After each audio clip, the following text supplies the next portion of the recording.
पुलिसમાં આગળ વાત કરીએ તો ગુજરાત એટીએસે જૈશે મોહમ્મદના વધુ 5 આતંકીની ધરપકડ કરી છે। મહત્વનું છે કે અગાઉ એટીએસે 8 આતંકીઓની ધરપકડ કરી હતી અને જેમની તપાસ દરમિયાન વધુ 5 નામો સામે આવતાની સાથે જ એટીએસે આતંકીઓની ધરપકડ કરી છે।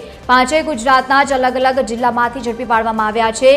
પાંચેય પાકિસ્તાન સ્થિત આતંકી સંગઠન જૈશે મોહમ્મદ સાથે જોડાયેલા હતા। આ કેસમાં અગાઉ અનેક શકમંદોની પૂછપરછ કરીને નિવેદન પણ લેવામાં આવ્યા હતા અને જે બાદ 5 લોકોની ધરપકડ કરવામાં આવી છે। મહત્વનું છે કે ઝડપાયેલા આતંકીઓ અગાઉ ઝડપાયેલા 8 આતંકીઓ સાથે સંકળાયેલા હતા તેવી પણ માહિતી સામે આવી। આ તમામ વિસ્ફોટકોનું પરીક્ષણ કરી રહ્યા હતા। હાલ તમામને એટીએસ ખાતે લઈ આવવામાં આવ્યા છે અને વધુ પૂછપરછ પણ કરવામાં આવી રહી છે। વધુ માહિતી સાથે સંવાદદાતા ભાવેશ રાજપૂત આપણી સાથે લાઈવ જોડાયા છે। ભાવેશ, વધુ આતંકીઓની ધરપકડના સમાચાર, શું વધુ માહિતી?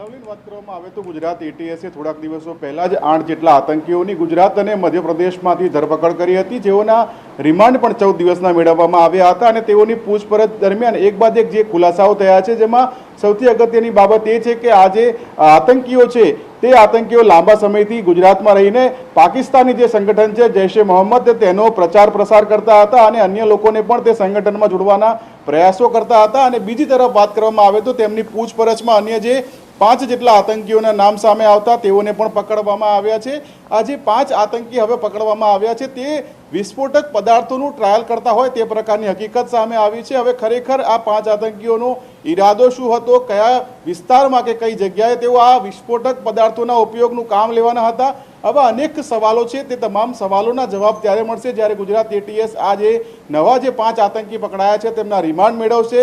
અગાઉ જે 8 પકડાયા હતા તેમના તપાસમાં તેમની પાસેથી જે સાહિત્ય મળી આવ્યું, સાથોસાથ પાકિસ્તાની એજન્ટ સાથેના તેમના સંપર્કો મળી આવ્યા અને એક એજન્ટ કે જે તેમને અહીંયા મળવા આવ્યો હતો તેની પણ તપાસ કરવામાં આવી। હવે આ 5 આતંકીઓની તપાસમાં કેવા ખુલાસા થાય છે તે આપણને ટૂંક સમયમાં ખબર પડશે।